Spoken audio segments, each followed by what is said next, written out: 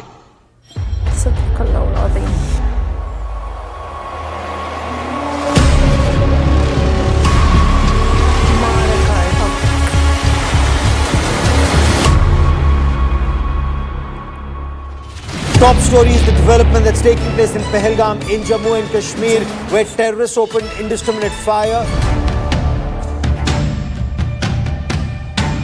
तो इसी तरह शुरू हुआ था ये सब।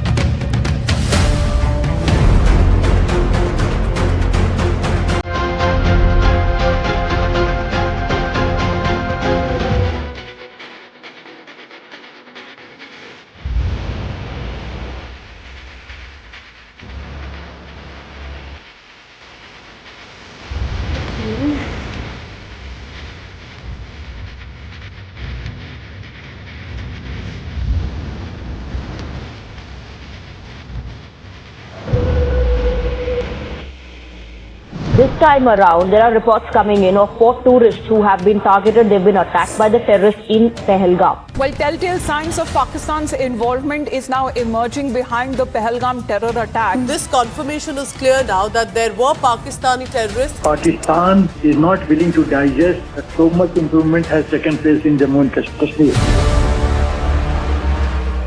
भूल गए बिहार का चुनाव आ रहा है। अच्छा, पुलवामा हुआ, चुनाव आ रहा था, उरी में अटैक हुआ, तो उसके बाद सर्जिकल स्ट्राइक हुआ, और इसीलिए अभी जो कुछ हुआ और मैं मानता हूं कि पूरी तरह से वो बिहार के चुनाव को ध्यान में रख के किया जा रहा है। शुरू से लेके लास्ट तक ये स्क्रिप्ट नजर आती है। श्रीनगर से आप जाते हैं पहलगाम, तो उसमें 11 चौकियां पड़ती हैं। 400 किलोमीटर दूर LOC से कोई आके 1.5 घंटा पैदल आगे रास्ता है, उसमें से मार के वापस चला जाता है। तो ये BSF में क्या, ये मेट्रो ट्रेन चल रही है पाकिस्तान और इंडिया की, जो BSF वाले आके बंद करके बैठे हैं कि वो आते हैं और चले जाते हैं। भारत के पास प्रूफ तब होता है जब वो BSF वाले उनको वही पकड़ लेते, आते बार पकड़ लेते, जाते बार पकड़ लेते। हर बार जो मिलिटेंट, ये जो आते हैं उग्रवादी जिनको बोला जाता है, आते हैं, वो मिलिट्री की वर्दी में क्यों आते हैं? These people need to be sacked, and if they are not sacked, if they are not giving marching orders, then why should I not presume? Why should we not presume?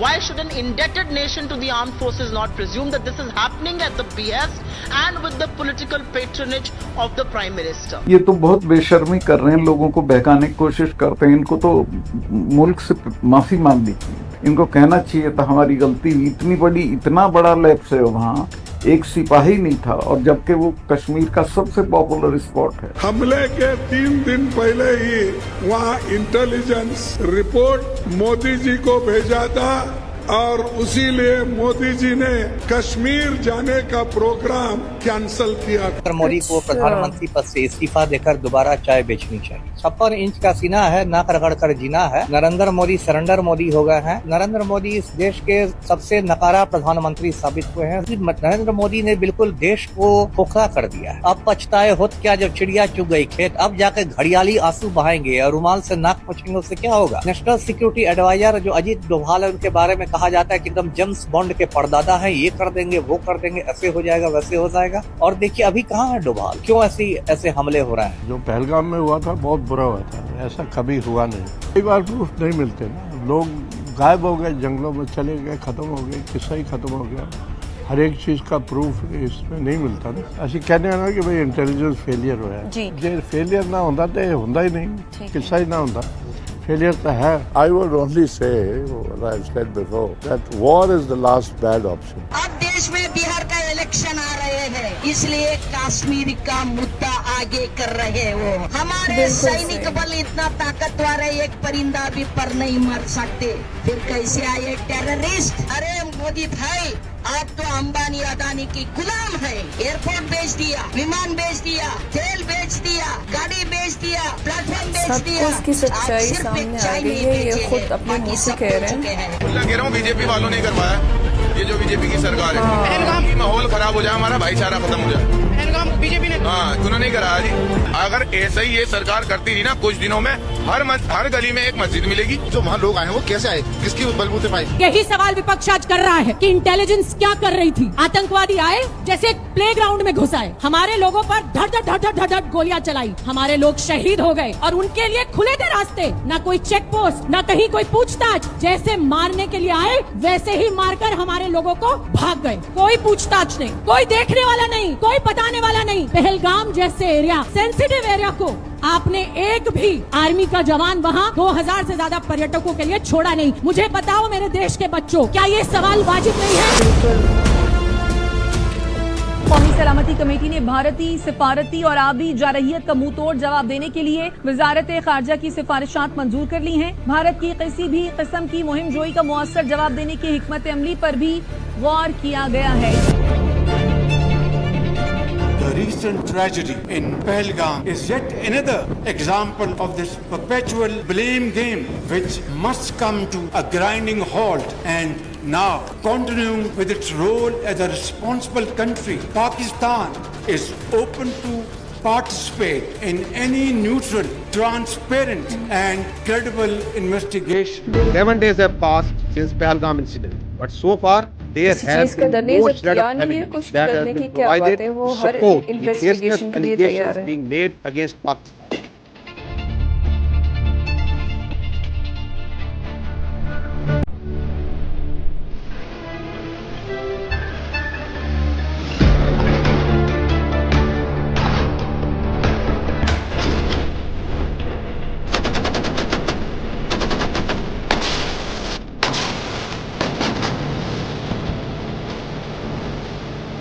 भारतीय फजाइया के 4 Rafale तैयारों की मकबूजा कश्मीर में patrolling और 29 और 30 अप्रैल की रात patrolling की है। भारतीय राफेल तैयारे बौखलाहट का शिकार होकर फरार हो गए। हम तैयार हैं, आजमाना नहीं।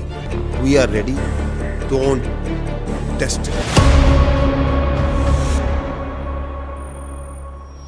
India have launched Operation Sindoor against Pakistan. Multiple strikes we've been given to understand have taken place.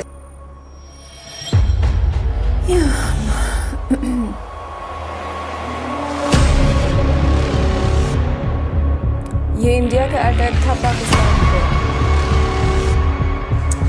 मस्जिद को अटैक किया है।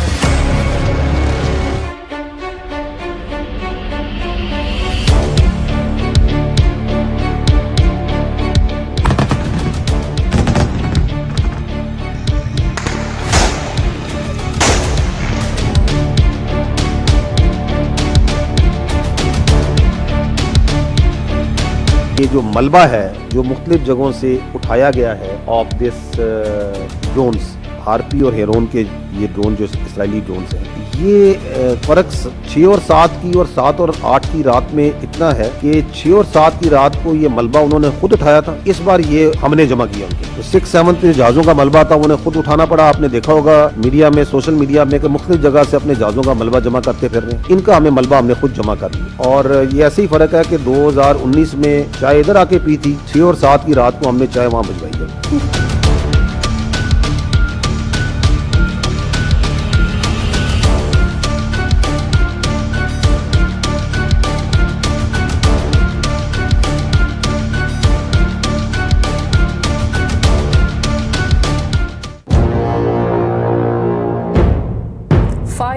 पाकिस्तान ने भारत के 2 नहीं, 3 नहीं, 4 नहीं, बल्कि 5 तैयारे मार गिराए हैं। पाकिस्तान ने जवाबी कार्रवाई करते हुए भारत के 5 जंगी तैयारे तबाह किए हैं। Pakistan claims it has shot down 5 Indian fighter jets and will retaliate further following yesterday's attack from India. In retaliation, Pakistan claims to have shot down 5 Indian aircraft. Pakistan claims it has shot down 5 Indian jets in retaliation to India's airstrikes. Well, there's growing evidence that India lost prized fighter jets during strikes on Pakistani-controlled territory, a setback for the Indian military amid escalating tensions after last month's terror attack in the disputed region of Kashmir. French intelligence has already told us that a state-of-the-art Rafale fighter jet made in France and operated by the Indian Air Force was down. Now also Pakistani claiming to have drawn blood as well from India, with as many as 5 jets shot down. The downing of the Rafale jets, these are the French-made fighter jets. Pakistan should take pride in the fact that they were able to shoot them down. Certainly a reaction from Pakistan, even though they reportedly have those 5 Indian fighter jets and that drone. Pakistan says this is wreckage from one of the 5 Indian aircrafts it says it shot down. आज मैं कौम को ये बता सकता हूँ बिला खौफ तर्दीद के 5 जहाज नहीं, इन शाहीनों ने 6 जहाज गिराए।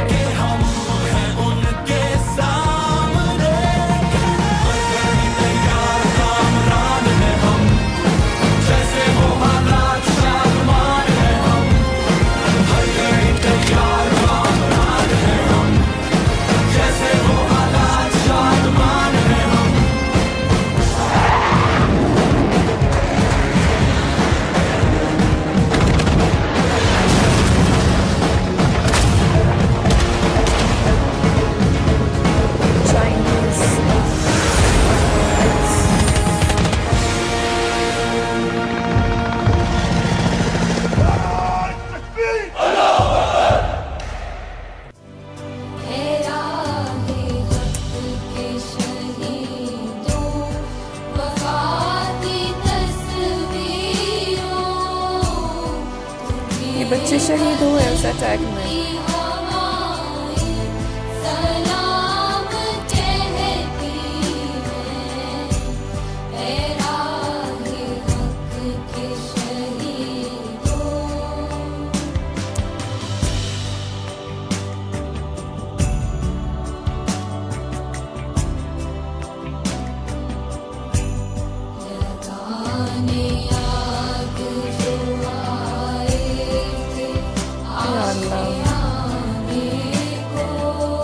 इतने लोग शहीद हुए।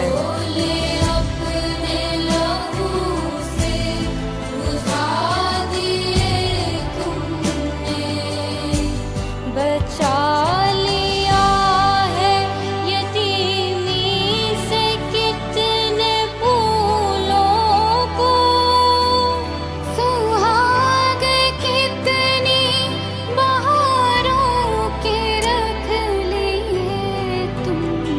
मासूम शहरियों के नाहक खून के आखिरी कतरे तक का मुकम्मल हिसाब लिया जाए इंशाअल्लाह। भारत ने जारियत करके जो फाश गलती की उसका खमियाजा अब उसे ज़रूर भुगतना होगा। अल्लाह ताला के फजल करम से बहादुरों की कौम है जो अपने अज़्म में फुलादी है, जिसके सपूतों ने खुद को मैदान जंग से निखारा है, जो अपने वतन की इज्जत और हिफाजत के लिए खून के आखिरी कतरे तक लड़ने के लिए तैयार है। हम ये अहद करते हैं कि इन शहीदों के खून के एक एक कतरे का जरूर हिसाब लिया जाएगा इंशाअल्लाह। पाकिस्तान अपने दिफा में मुंह तोड़ जवाब देना जानता है। पाकिस्तान की इज्जत, सालमियत और दफा के लिए फौज और अवाम यकजां दो कालिब हैं। आपकी armed forces are fully alert. आपने देखा कि जिस बहादुरी के साथ आर्म्ड फोर्सेज ने और पर्टिकुलरली पाकिस्तान की एयर फोर्स ने 75 से 80 इंडियन फाइटर जेट्स को उसका मुकाबला किया और 5 को जमीन बोस किया और 2 UAVs गिराए। आपकी एयर फोर्स, आपकी नेवी, आपकी हुकूमत सब अलर्ट है। अगर किसी किस्म का कोई एडवेंचर इंडिया करेगा, we will treat it as act of war.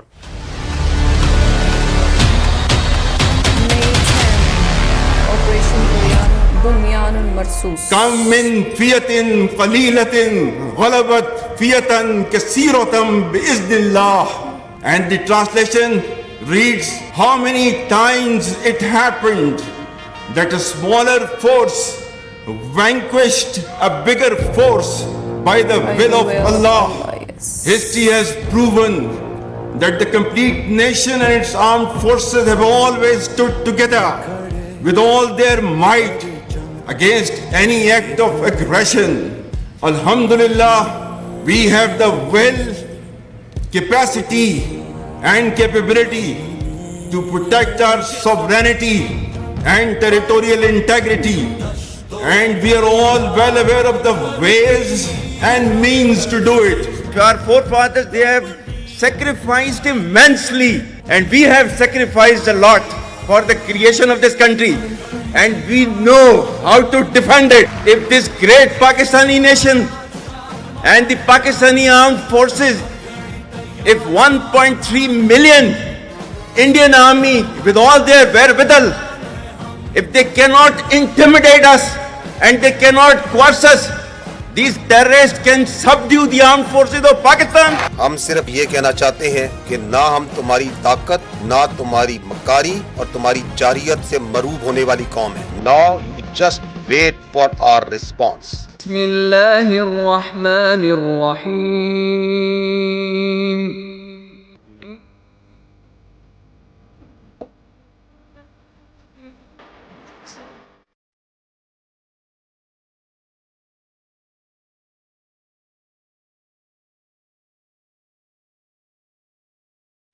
जो लोग अल्लाह की राह में ऐसे तौर पर सफ बांध कर लड़ते हैं कि गोया सीसा पिलाई हुई दीवार हैं। Indeed, Allah loves those who fight in His cause in a row, as though they are a single structure joined firmly.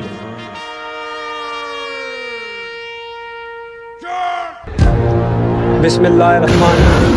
Today on 10th May at the time of Fajr, we have given a strong punch to our enemy. Alhamdulillah. Nare. Today is 10th May 2025 and this is a smashing response to a coward enemy and it will inshallah continue.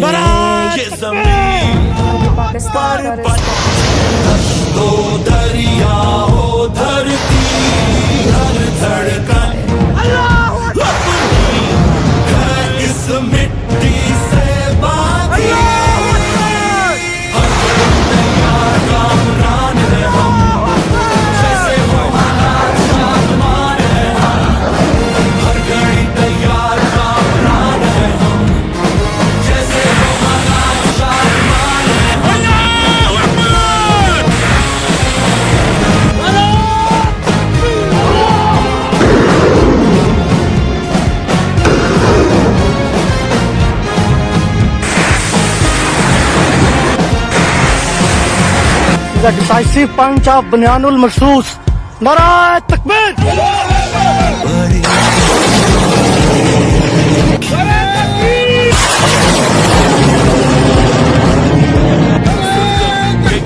Allahu Akbar! Now this is with love to Pathankot!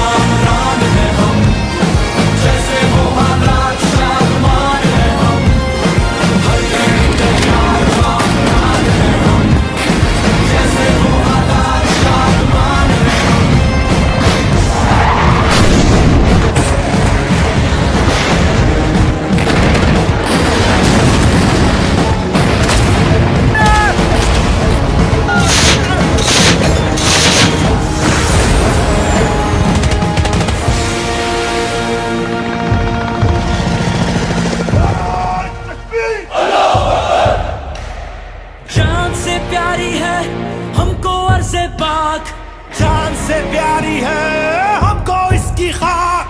आओ सारे जग में हम दिखाए इसकी धार, आने वाले दौर को बनाए तापनाक। अपने मुल्क को कौम के निगहबान है हम, पाकिस्तानी फौज के जवान है हम। अपने मुल्क को कौम के निगहबान है हम, पाकिस्तानी फौज के जवान है हम। पाकिस्तान विल स्ट्राइक, तो हमें और आपको इंडिया के मीडिया की जरूरत नहीं उसे बताने की. The whole world will come to know. This reverberations will be felt everywhere. Pakistan says the country has launched a retaliatory military operation against India. We have seen this pattern of strikes in the morning, then retaliatory strikes at night. It is hard to imagine from this moment where I stand that New Delhi won't want to respond. Pakistan's army said an eye for an eye. It claimed that this counter-offensive is ongoing and that it's targeting air bases in India from which missiles had been launched. Just after morning prayers, there were series of loud explosions were heard across Jammu and Kashmir, including Uri, Nagrota, Jammu, Udhampur, as well as the major cities of Srinagar and Jammu. They hit 8 air bases inside of India and Indian-controlled Kashmir, and those air bases, that one of them they say that they've hit a sophisticated air defense system, and another one that they say that they've taken out a missile storage. Pakistan's military says the strikes are in retaliation for what it calls Indian aggression. Pakistan responded with a relentless, a massive barrage of missiles and rockets, Pakistan says, into Indian military facilities, bases inside India, air bases, weapon storage, and along that disputed line of control in Kashmir against military bases. India, according to Pakistan, reached out to Secretary Rubio, reached out to the Saudis, reached out to the Turks, reached out to others to find a diplomatic off-ramp, got engaged after that onslaught in diplomacy, but telling the mediators that they were going to go on a pause on the Indian side. घबराहट एक तो लोगों की नजर आ रही है क्योंकि तमाम एयरबेस ध्वस्त होते हुए नजर आ रहे हैं, आग के गोले में बदले हुए नजर आ रहे हैं। सबसे ज्यादा जो चर्चा है वो ये कि जब आप अपने एयरबेस को नहीं बचा सकते तो जनता को क्या बचाएंगे। पठानकोट एयरबेस से हमला होया, दूसरे पास से जम्मू एयरबेस से हमला होया। ये पाकिस्तान की साइड से है, देखिएगा। अब हमें आवाज से ही पता लग जाता है। जो सीटी बजाता हुआ तेजी से आता है और हमारे करीब जोरदार आवाज के साथ फटता है, वो पाकिस्तान की तरफ से फेंका गया, पुंछ पर फेंका गया। पठानकोट, पठान हमारा आगे जिसको हम कहें एडवांस एयरबेस है, बहुत है।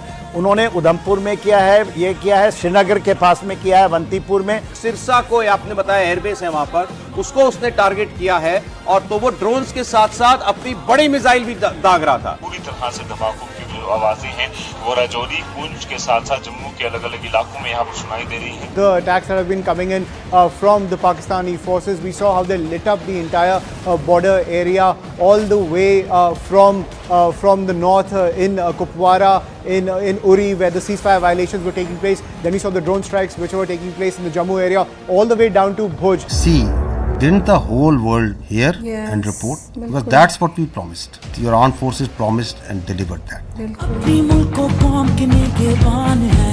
जो भी बोलते हैं Pakistani Indian Armed Forces reiterate their commitment to non-escalation, provided it is reciprocated by the Pakistan military.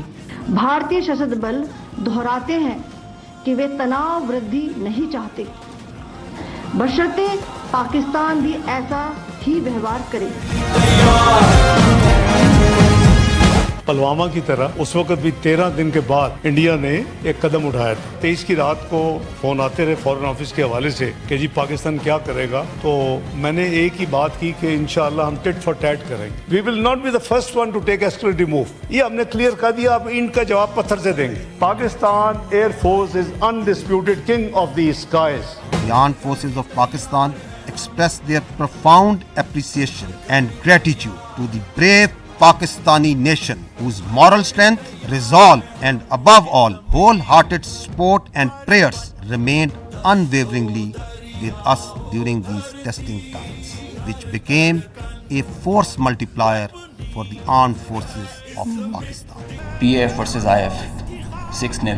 One of the US has overshot the target and gone ahead. This is the radar picture. You can see that they are going. This BrahMos will miss the target and will go ahead and fall in some no man's land. Now this BrahMos is crossing on top of Shabaz and it is going towards our western border, almost to our neighboring country, towards that. You can see this is going there. It's going ballistic. Now they are not even threatening their neighbor. They are threatening the regional stability of the whole continent.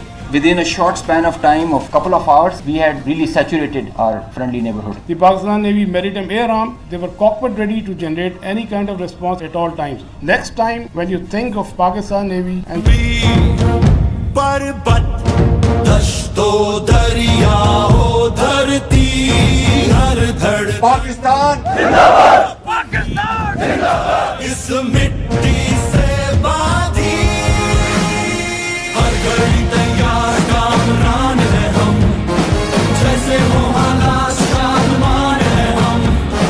हर घड़ी तैयार कामरान है हम, जैसे हो हालात सामान है हम।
Marika-e-Haq, Bunyan al-Marsus.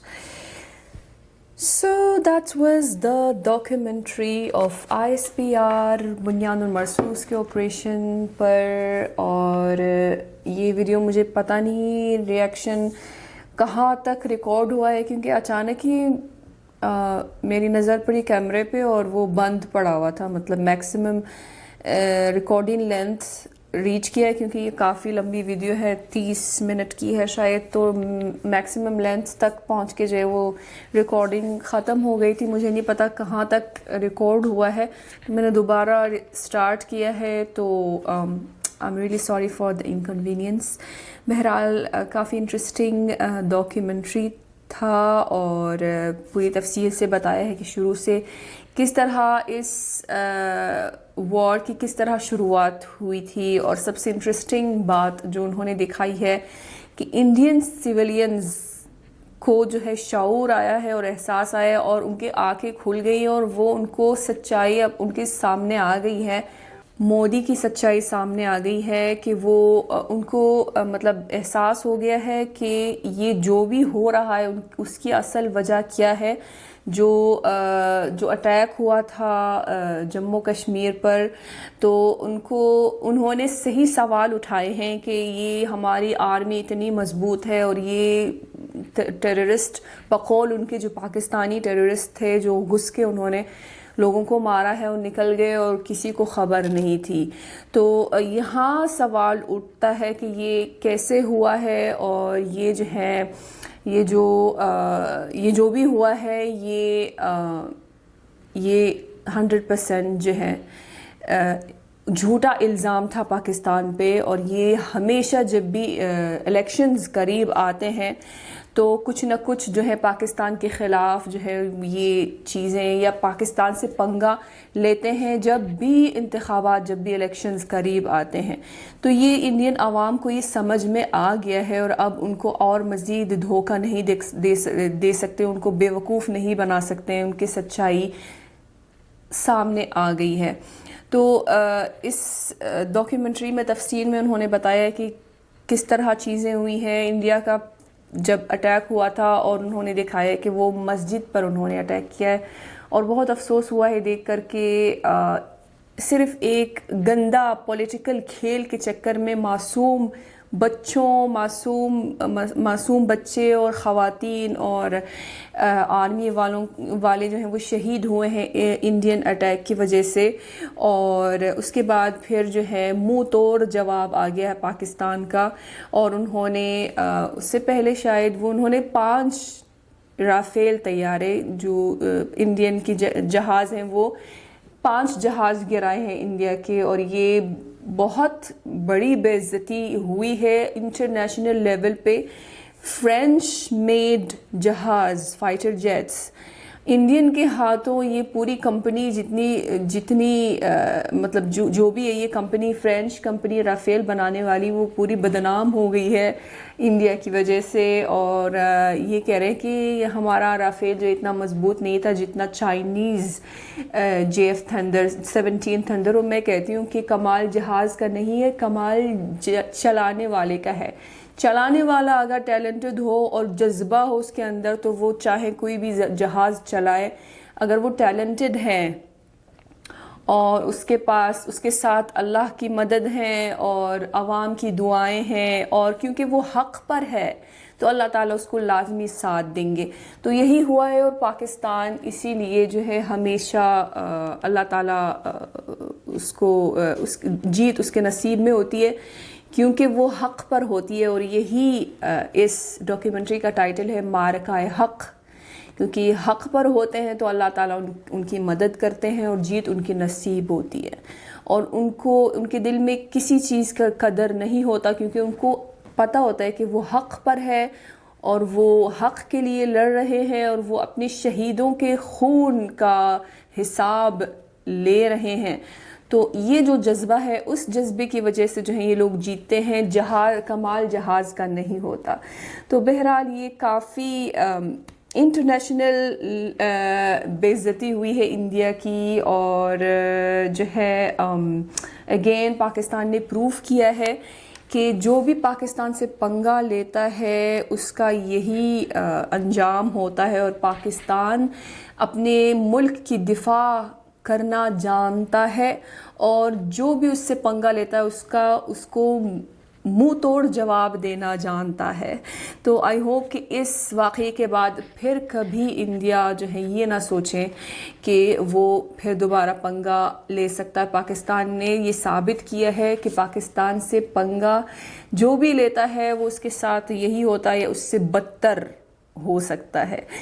तो अगेन ये पाकिस्तान की बहुत बड़ी जीत थी, और पूरी पाकिस्तानी अवाम बहुत प्राउड थी पाकिस्तानी आर्मी पर, और पाकिस्तानी आर्मी पर बहुत फ़ख्र है पाकिस्तानियों को, और सारी मुस्लिम उम्मत को पाकिस्तान आर्मी पर बहुत फ़ख्र है।